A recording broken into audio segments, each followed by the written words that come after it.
Good morning student, আরেকটি নতুন ক্লাসে তোমাদেরকে স্বাগতম। আজকের ক্লাসে আমরা আলোচনা করব বাংলা গ্রামারের বচন নিয়ে। বচন, বাংলা গ্রামারের বচন কয় প্রকার ও কি কি, বচনে কোন কাজ করে, আমাদের বচন বাংলা গ্রামারে কিসের জন্য শেখা দরকার, সেগুলো নিয়ে আজকে আমরা আলোচনা করব। তো দেরি না করে চলো আজকে আমাদের ক্লাসটা শুরু করা যাক। তো আমাদের ক্লাসের টপিক হলো বচন। এখন দেখো, বচন কি? বচন হলো বিশেষ্য বা সর্বনাম দ্বারা একজন বা একাধিক বোঝানো হচ্ছে তা প্রকাশ করার নিয়ম। বচন কি? বচন হলো কোনো বিশেষ্য বা সর্বনাম দ্বারা কোনো একজন বিশেষ ব্যক্তি বা কোনো একটা বিশেষ বস্তু বা সর্বনাম দ্বারা যে জিনিসটা বোঝানি হয় তাকে আমরা কই কিনা বচন, তাকে আমরা বলি বচন। এখন দেখো, সহজভাবে কতজন বা কতটি বোঝাচ্ছে সেটা হলো বচন। কতজন বা কতটি বোঝাচ্ছে সেটা হলো বচন। বচনের প্রকারভেদ। বচন কয় প্রকার? বচন হলো দুই প্রকার। সেটা কি কি দেখো, এক বচন, এক বচন, বহু বচন। এক বচন সিঙ্গুলার নাম্বার, যে শব্দ দ্বারা একজন ব্যক্তি, একটি বস্তু বা একটি প্রাণী বোঝায় তাকে বচন বলে।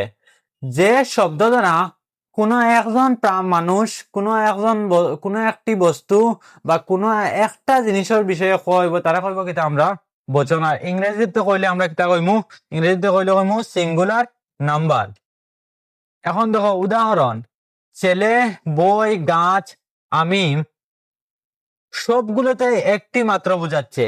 এই যে ছেলে, বই, গাছ, সে, আমি, তুমি, তুমি, তিনি,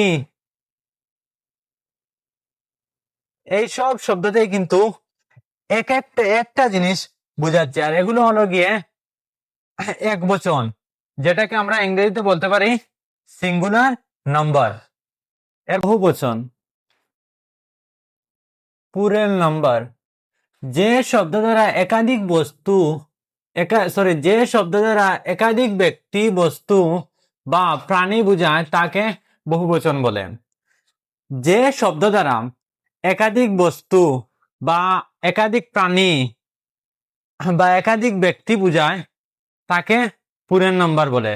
যেমন ছেলেরা, মেয়েরা, ছাত্ররা, এই যে শব্দ যেগুলো আছে এগুলো কিন্তু একটা বোঝান না, এই শব্দগুলা অনেকগুলা বোঝায়। যেমন ছাত্ররা, ছাত্ররা বলতে তো একটা হবে না, ছাত্ররা বলতে অনেকগুলা হবে। তো ছাত্ররা, ছেলেরা, ছেলেরা বলতে ছেলেদের একটা গ্রুপ বুঝাচ্ছে, মেয়েরা, মেয়েরা বলতে মেয়েদের একটা গ্রুপ বুঝাচ্ছে। এই যে অনেকগুলো যেগুলো বুঝাইবো তাকে আমরা কি বলবো? বহু বচন। এরপরে দেখো, এখানে একাধিক বোঝানো হচ্ছে। একাধিক কি বোঝানো হচ্ছে দেখো, উদাহরণ, ছেলেরা, বইগুলো, গাছগুলি, তারা, আমরা। এই যে শব্দ যেগুলো আছে, ছেলেরা, ছেলেরা, এই যে রা যেটা আছে, ছেলে, ছেলে তো এক বচন, আর এই যে রা যেটা লেগেছে এই রাটা হয়ে গেছে বহু বচন। ছেলেরা, বইগুলো, বই তো একটা আমরা ধরতে পারি, আর এরপরে গুলো যেগুলো আছে এগুলো হয়ে গেছে এটা বহু বচন। এরপরে গাছগুলি, এই যে গাছ তো একটা হতে পারে, কিন্তু এই যে গুলি যেগুলো লেগেছে এগুলো হয়ে গেছে বহু বচন, গাছগুলি। এরপরে তারা, তারা বলতে তো আমরা ইংলিশে বলতে পারি দে, ওর তো তারা, তারা তো বলতে এক হবে না। যদি আমরা থার্ড পার্সন সিঙ্গুলার নাম্বার বলি তো তারা হলে অনেক জনের কথা বলা হচ্ছে। এখন থার্ড পার্সন পুরো নাম্বার যদি বলি আমরা, তো অনেক জনের কথা বলা হচ্ছে তারা। আর যদি আমরা বলতাম থার্ড পার্সন সিঙ্গুলার নাম্বার, তো হলো অনেক সে, সে হলো অনেক। তো এরপরে আমরা, আমরা বলতে শুধু কি আমার কথা বলা হচ্ছে না, অনেক জনের কথা বলা হচ্ছে আমরা। এই যে রা যেটা আছে এটা হচ্ছে গিয়ে বহু বচন। এরপরে দেখো, এক বচন থেকে বহু বচন করার নিয়ম। বিশেষ্য শব্দকে বহু বচন, এক বচন থেকে বহু বচন করার নিয়ম তোমরা নোট ডাউন করে নিও। এরপরে দেখো, বিশেষ্য শব্দে বহু বচন, রা, এরা, মানুষ বোঝানো হচ্ছে। এই যে রা, এরা যে শব্দ দুটো আছে, রা আর এরা, এরা আর এরা। মানুষ বুঝালে এই শব্দ দুটা ব্যবহার করা হবে। কি দেখো, ছেলে, ছেলে তো এক বচন, আর ছেলেরা বললে কি হবে, বহু বচন। মেয়ে এক বচন, মেয়েরা বহু বচন। ছাত্র এক বচন, ছাত্ররা বহু বচন।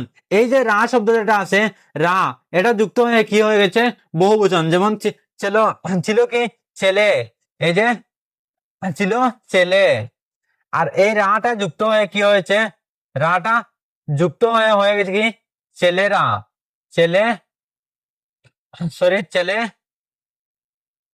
ছেলে রা, আর এটা হয়ে গেছে বহু বচন। দেখো আমরা আছি দ্বিতীয় নম্বরে, গুলো, জড় বস্তু। এখন দেখো গুলো কোন কোন শব্দের দ্বারা ব্যবহার করা হবে। দেখো গুলো, গুলো জড় বস্তু। বইগুলো, এই যে গুলো যেটা, এই বইয়ের সঙ্গে ব্যবহার হবে কি, বই ছিল, আর বহু বচনে কি, বই ছিল, বহু বচনে গুলো যুক্ত হয়ে বহু বচন হয়ে গেছে। বইটা ছিল এক বচন, আর গুলো যুক্ত হয়ে বহু বচন হয়ে গেছে। এবার দেখো কলম, কলম তো এক বচন, আর গুলো যুক্ত হয়ে কি হয়েছে, বহু বচন। এরপরে গুলি, জড় বা প্রাণী উভয়। এই গুলি শব্দ যেগুলো আছে, এই গুলি কোন কোন ক্ষেত্রে ব্যবহার করা হইব, জড় বা প্রাণীর ক্ষেত্রে আমরা গুলি ব্যবহার করতে পারি। এখন দেখো গুলি, গাছ, গুলি, গাছ তো এক বচন, আর এই যে গুলি যেটা আছে এটা যুক্ত হয়ে কি হয়ে গেছে, বহু বচন। পাখি, গুলি, পাখি এক বচন, আর গুলি যুক্ত হয়ে বহু বচন হয়ে গেছে। এরপরে দেখো আমরা দল বা সমূহ। কোন দল বা সমূহ বুঝাইতে, হ্যাঁ দেখো দল বা সমূহ সমান বা সমষ্টি বুঝাতে। শিক্ষক সমূহ, এখন দেখো সমান বা সমষ্টি বুঝাতে শিক্ষক সমূহ। শিক্ষক কি এক বচন, আর শিক্ষক সমূহ অর্থ কি, এই শিক্ষকের সমান সকল শিক্ষক, অর্থ সমান, সবাইকে সমান দেওয়া হবে, তাই শিক্ষক সমূহ। বহু বচনে গেলে কি হবে, সমূহ, শিক্ষক সমূহ, আর এক বচন থাকলে শিক্ষক। এরপরে দেখো ছাত্র দল, ছাত্র বা ছাত্র দল, ছাত্র তো এক বচন, আর ছাত্র দল বহু বচন। এখন দেখো সর্বনামের বচন, এক বচন, বহু বচন। আমি, আমরা, এই আমিটা হলো এক বচন, আর আমরা বহু বচন। ক্রিয়ার সঙ্গে বচনের সম্পর্ক, ক্রিয়া অর্থ আমরা যারা ইংলিশে বলতে পারি এটা ভার্ব, VERB, ভার্ব। আর বচন অর্থ নাম্বার, NUMBE, নাম্বার। ভার্ব অর্থ ক্রিয়া, আর বচন অর্থ নাম্বার। এক বচন ও বহু বচনের কারণে ক্রিয়ার রূপ বদলায়।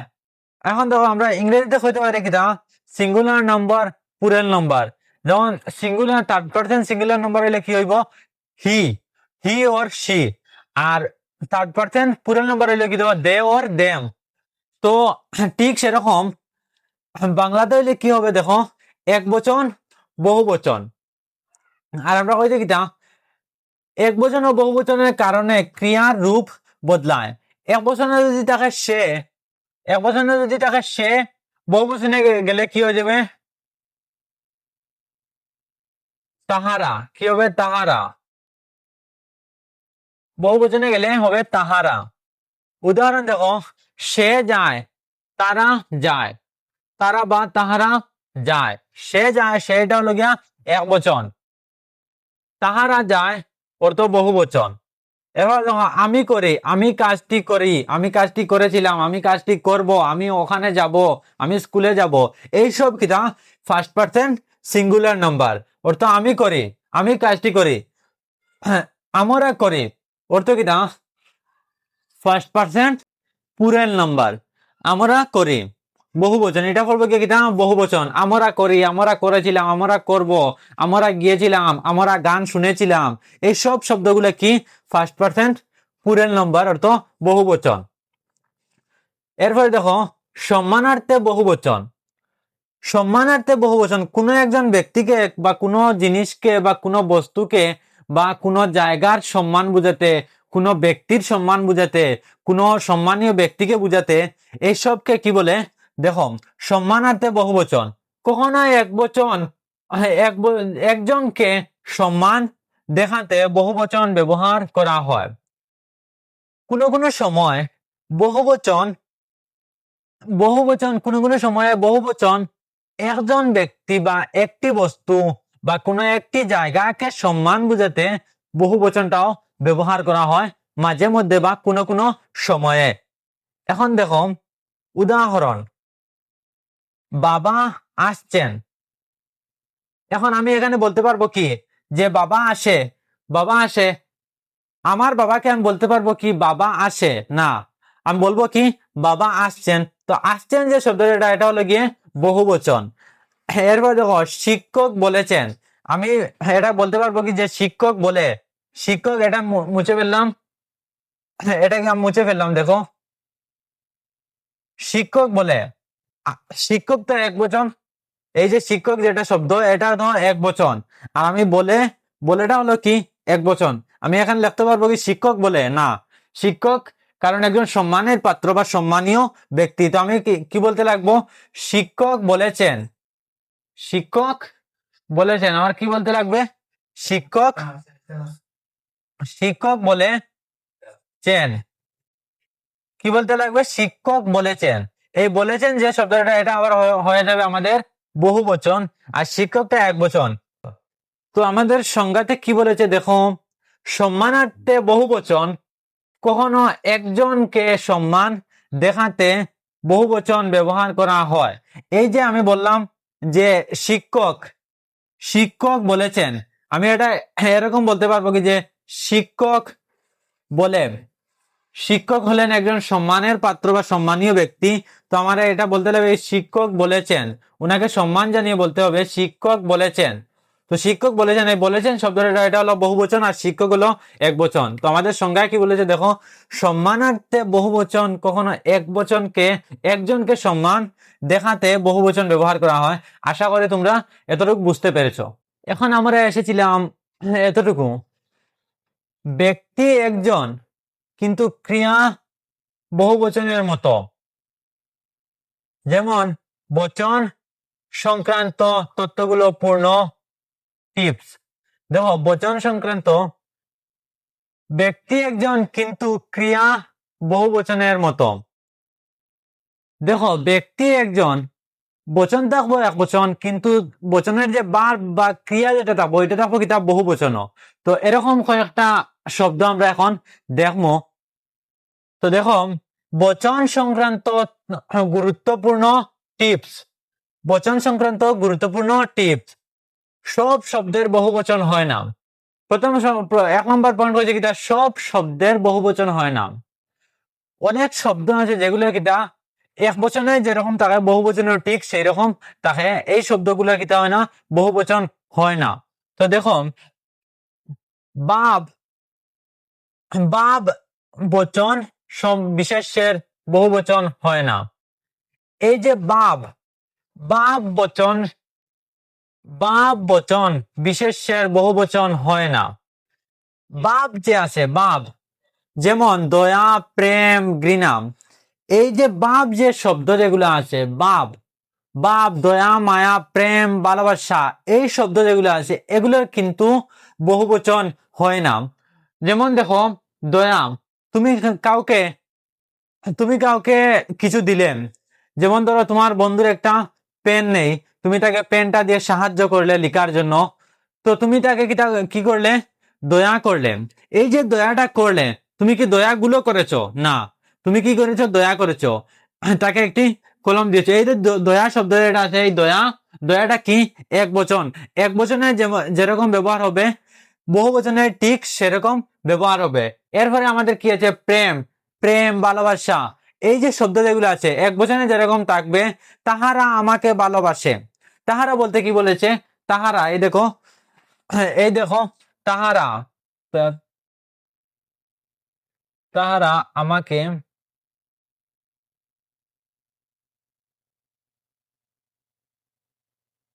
তাহারা তাহারা আমাকে ভালোবাসে। এই যে ভালোবাসা বা তাহারা আমাকে প্রেম করে, প্রেম করে, তাহারা আমাকে ভালোবাসে বা তাহারা আমাকে প্রেম করে। এই যে প্রেম ভালোবাসা, এটা কি? এটা হচ্ছে এক বচন।